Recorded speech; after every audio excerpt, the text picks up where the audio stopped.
Lindsay here, the Frugal Crafter. Today I'm going to show you how to make this little guy. It's a cute treat bag holder that you can use for Halloween or birthday party favor, and it's made with basic supplies.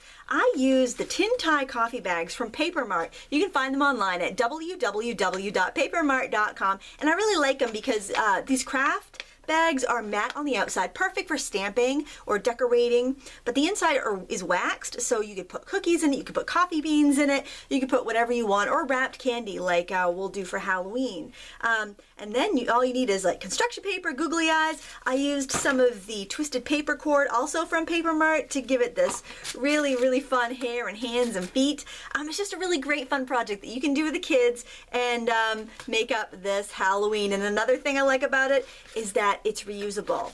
I made it so you can actually lift up the face and get in to the goodies if you want to. So let's go to the table and I'll show you how to make it. The first thing you're going to need are the coffee bags, and I also wanted to show you that they come in white. The white is a little glossy, and then they have the craft. I prefer the craft, but if you wanted more of a blank canvas, you can go ahead and use the white. And what I'm going to do is, well, I guess first you could fill your candy with treats, your candy bag with treats if you like.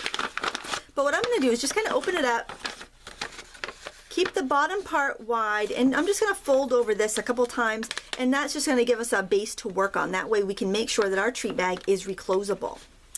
I'll set our finished guy, so cute. I'll set our finished guy out of the way though so we have room to work. And then you want to find a base for the face. And what I did was I just cut out a hexagon out of purple construction paper or cardstock and folded it in half. And that's going to go right on the top of our fold when we're done. But first we want to decorate this guy. So we want to make some funky hair. We're going to cut off about 3 inches of the twisted paper cord. And I got these shears at the dollar store. They're just a heavy duty shear. That way I don't have to worry about damaging my good scissors cutting this cord. The paper's fine to cut once you unroll it with your scissors, but you don't want to cut the full cords with your nice scissors or you could damage them because this is really, you know, a thick mass to cut through. Also, another tip, when you buy this cord, leave it bundled together and just feed out what you need. Otherwise you're gonna have a big mess on your hands because it will just spring out in all directions. All right, I want to keep one end of each of these rolled up tight, and I'm going to fan out the rest of it. Do that for each of these. Once you have them all opened up on one end, and don't worry if you open them up too much, you can always twist back the end. You want to take some scissors and cut some fringe here. You can use regular scissors. I've got these fringers and it just makes it a little bit faster. So I'm just going to use these. But go ahead and use your regular ones if that's what you have. Only takes a few more seconds to do it with the regular ones.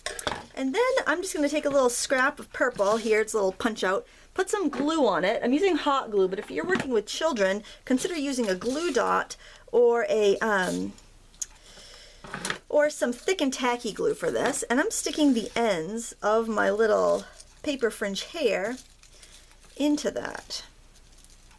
Now that's going to be glued onto the back of our face. So we're making our face before we attach it to the top of the bag.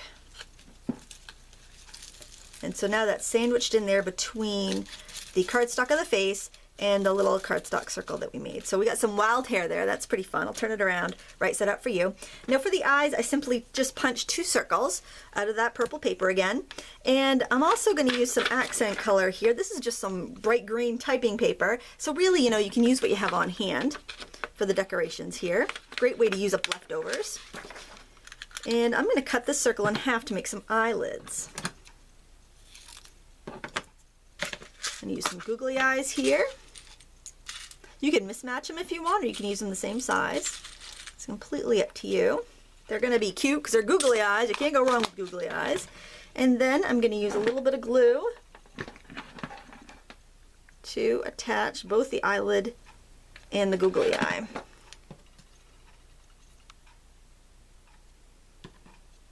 And of course you can do this with glue dots or white glue as well, and you're just going to put them on just like that. Repeat that for the other eye.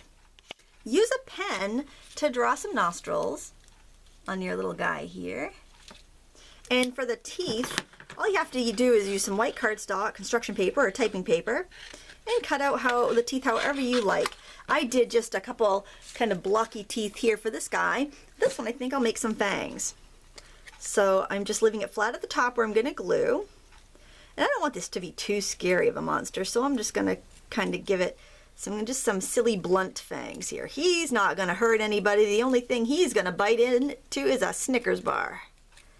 Yeah, just like that. We're going to glue it on from the underside. How cute is that?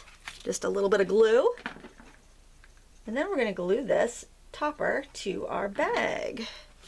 I love easy projects like this that can be adapted to fit the materials that you have around the house. And I love these because they're so versatile. You could stock up on these now and use them for your holiday goodie giving, and use them for all sorts of stuff. Use them for Easter, use them for teacher's gifts, use them for storing. Like if you like to go to the, and look on the back how I'm gluing. I'm adding glue between the two tabs because I'm going to want to be able to feed those back out again. So this can be reused. If a kid loves it, they can actually stash their Halloween candy in there. And the nice thing about hot glue is that it does hold immediately. All right, next thing we're going to do is do the label on the chest. And if you're not making this for Halloween, you could stamp happy birthday on it. You could draw. You could have the kids write to or from. Oh my gosh, this would be so awesome if you ghosted somebody, you know, where you leave treats on somebody's doorstep and you ring the bell and you run away. This would be perfect for ghosting somebody. And you still have time to do it too. All right, I'm just going to stamp Happy Halloween.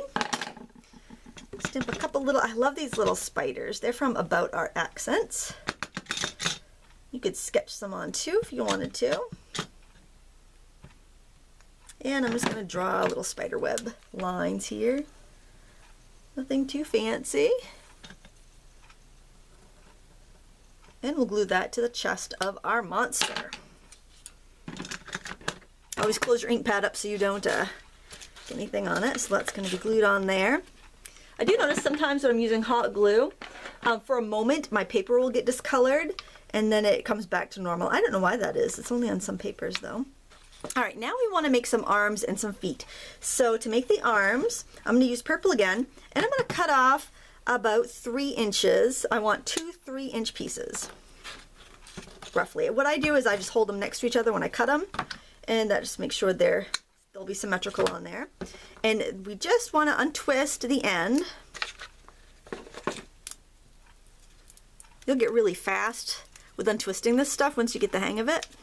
The thing I love about this material is that it's very sculptural. So you can bend it and twist it and scrunch it into all different shapes and configurations. So it's just wonderful. It adds a lot of volume if you're using it for gift wrapping.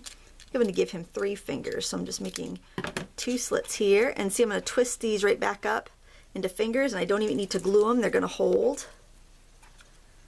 It's just a wonderful decorating and gift wrapping item and craft item.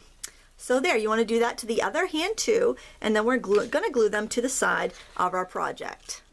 The last step is to make the feet, and what I'm going to do is cut 3 different lengths of this twisted paper cord. I'm going to cut the purple about 1.5 inches.